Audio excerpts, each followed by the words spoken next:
Hello my friends, I'm Luke Neller and you're watching Best Replays of the Week. I've said that 10 times now, which means it would normally be time to finish the season and take a breather. But there will be no break. So to celebrate the anniversary, we've prepared a musical surprise for you. Make sure to watch it. Enough small talk, let's start the warm-up.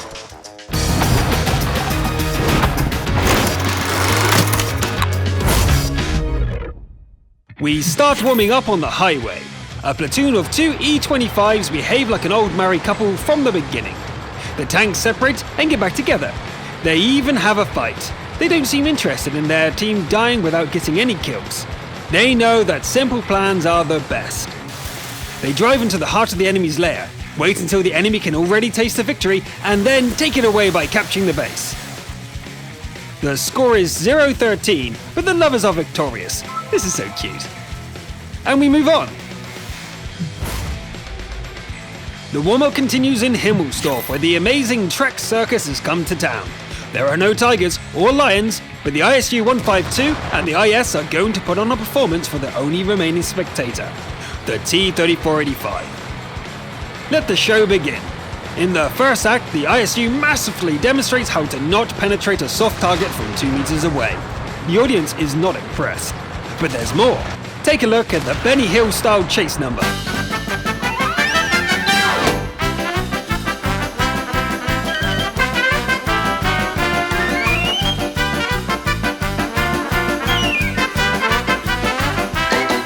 It runs a little too long, and the actor isn't that good. Maybe it's time to ask for a refund? The warm-up concludes on Kamarin. Throughout the whole battle, the American M40, M43 follows the basic game plan to the letter. Support stuff and get kills. You know, the standard artillery stuff. Nothing out of the ordinary. But the real fun starts when both bases are being captured at the same time. At this point, you should imagine a World War II propaganda poster saying, "What are you willing to do for victory?" The RT drives forward, puts out the fire, and sacrifices itself by resetting the cap at 99%. An act worthy of your respect. That's it for the warm-up. Let's move on to the main event. The Top Gun of the Week goes to the call sign Friendship, and he's driving an M4 Sherman. Remember how we once showed you a shot at the windmill for luck? This time it's almost the same, though it's the M4 who gets shot instead, and it has nothing to do with the windmill. The rest is the same. Anyway, the lucky charm starts working right away, and his first shot turns an enemy artillery into scrap, and it's only the beginning. Like a Native American brave, the shaman takes the enemy's scalps whilst his allies fall one by one. The remaining allied bishop is unlikely to do much good, so the American is basically alone against 7 opponents. No matter, 7 kills done, 7 more to go. An encounter with his evil twin goes well. A shot to the track causes just 14 points of damage. After the Sherman duel, a Stuart is more of a gift than an opponent. A few seconds, and the M5 is sent away to replay the tutorial. The B1 manages to land a few shots, but is dispatched just as easily. It would be a good idea to fall back, but the M4 is just too noble to watch an Allied get bullied by the T-34. 2 precise shots into the turret, and the Soviet unit turns from a tank to a smoking memorial. The Allied RT blows up, and almost immediately the base capture siren starts to howl. The sound is somehow appropriate for Ruinberg on fire. Anyway, the invading T-28 tries to run. Not so fast. 12th kill, but there are still 2 more enemies. The next one isn't hard to find. The KV-1 seems to have forgotten how to shoot straight, and so becomes another victim of the Sherman. Maybe he's got too nervous, or just considered the asphalt his real enemy. Who knows? And the final act of this one-man show is provided by the SU-122A. His tactics are a little strange. He is trying to merge into the house. You'd probably need 3 camouflage nets for this to work. An easy 14th kill seals the hard-earned victory, and brings the player named Friendship fame, a fortune in gold, a medal, and the title of Top Gun of the Week. Congratulations! The Steel Wall of the Week goes to the player named Devon driving his KV-5 Soviet Heavy. He appears on Kamarin and immediately heads towards the island at the center of the map, along with half the team. As it happens, the enemy has decided to do the same, and so the massacre begins. Our future award winner is as cool as a cucumber. He just isn't impressed with the enemy shells at all. The IS-6, the KV-1S, and many others tried to pierce his thick Soviet hide from the side, but with no success. Allies and enemies die, positions are changed, the sun goes up and down, children are born and grow up. But one thing doesn't change: the hit point total of this seemingly indestructible KV-5. A couple of enemies finally manage to do some damage, but they can't really affect the battle's outcome. I get the feeling that even the radio operator is laughing at these pathetic attacks. In all fairness, it must be said that the enemy do come very close to blowing the KV-5 up in the end. It doesn't matter though, even 55 HP are enough to carry his team to victory.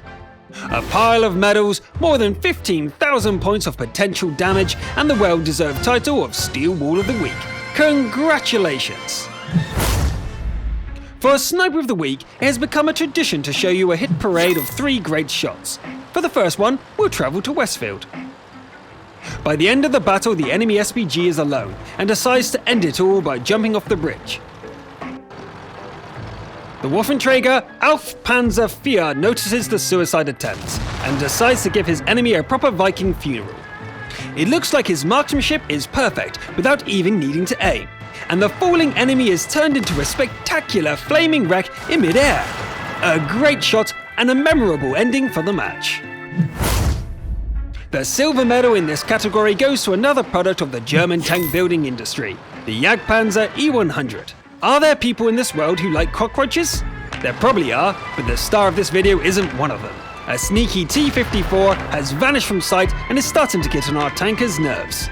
He's just asking to be crushed by a metaphorical slipper, through a hole in the building, above the dead IS-8's gun, and right into the commander's hatch. What a great shot! And finally, this week's top sniper drives the Crusader SP.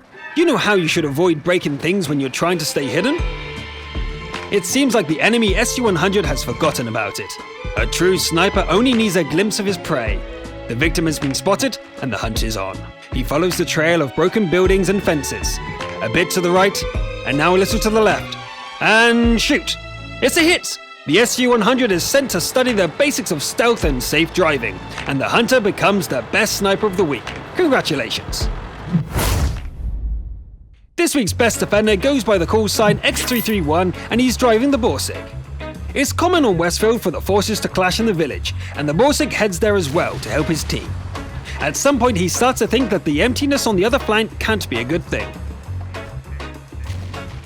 And it's not! The opponents have gotten to the base and started the siren party. Not on my watch, says the German. He sends the Tiger 1 to a better and less hostile place called the garage, and the steward quickly follows. The annoying red bar is put out of the picture, but life hasn't got much easier given that the score is 7-12. The enemies have surrounded the base and are rubbing their hands in anticipation of an easy victory. It's time to show them who the victory belongs to. The Borsig's gunner is an expert at setting explosive fuses. It's time for the enemy to know fear. First, the T-43 is surprised to find out that he's a one-shot kill. The ELC follows in the same explosive fashion, and that's not all. The third shot sends a fully intact IS-3 to the garage, where his teammates have already started the Safe Stowage fan club. The lesson on how to turn the tide of battle with 3 shots has been taught. The Panzer S5 hasn't yet realized that the odds aren't in his favor anymore and attacks the Allied AT-7. Tradition demands that you don't leave comrades in trouble. But as the Borsig saves the day, he is hit from behind. Actually, it barely counts as a hit and is more of a desperate push. All that's left to do is to go and pick off the remaining M12 as an added bonus. And we are the ones who got the real bonus. Incredible luck added to great skill and tactics bring X331 the title of Defender of the Week. Keep it up! And now we get to the main award. The honourable title of Best Replay of the Week goes to Godzayak. Together with our star player, we travel to a high position on Nihaluf. Not a very precise description, but I think you got me. This is a good position for helping Allied heavies climbing uphill. 2 piles of scrap that used to be enemy tanks a moment ago demonstrate this point. No kills here, but that doesn't matter. Shots from an enemy artillery unit doesn't scare the American, but he decides to climb down from the cliff. His timing is excellent. Stopping the cap and sending the Jagdpanther II back to the zoo is a great result. The developer approves. The American continues supporting his allies and unloads another drum into the AMX M445. The hostile T-3485 tries to take advantage of a moment of vulnerability during the reload. Really? Skilled maneuvering leaves the Soviet combatant with no chance for victory. A finishing shot on the Jagdpanther is good, but receiving a hit to the fuel tank from an IS-2 is less so. Not good at all. He decides to postpone the dismantling of the Chinese tank for later. A little detour lets him reload and plan for a new attack. The last remaining ally switches over to post-mortem mode, and the ARL 44's turret just doesn't want to get penetrated. A close encounter with the thick-headed Frenchman ends in our star player's favor. No time to relax. A lucky turn, and the T-69 narrowly avoids massive damage from an artillery strike. This was the last shot this SPG will take, and now only 2 enemies remain. He goes looking for danger, and before long, danger finds him. It's not just any danger, it's his old Chinese adversary. Now it's time to settle this. Taking cover behind a rock, the American greets his enemy with a thunderous drum solo. Now things are getting ugly though, as he realizes he's down to 2 shells. Shot number 1 sends the Chinese heavy to the garage, and almost instantly, the end boss appears.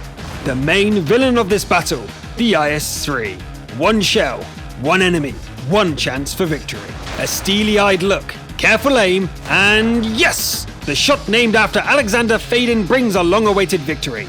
This rare display of skill and luck brings the player Godzayak Gold, a special medal, and most importantly, the title of Best Replay of the Week. Congratulations! Don't forget to watch the other shows from Wargaming TV. Also feel free to subscribe if you don't want to miss a single episode. And that's not all I have for you today. As I promised, there's a little surprise. Do you remember the Trager Song from episode 7? We decided to go further and make the whole video for this track. And that's it for now, for real this time. Thanks for watching, and I'll see you next time. There is an English. When Trager opens up. Whoa. Trager, tracker, tracker, tracker, tracker. Trager, tracker, tracker, tracker, tracker. Trager, Trager. The Englishman charges as fast as he can. The remaining shell strikes rocks, fires. Greedy IS-3 lets his whole team down, and we hope that he was reported and is getting a ban. Trager, tracker, tracker, tracker, tracker. Trager, tracker, tracker, tracker, tracker. Trager. There's no umlaut in English.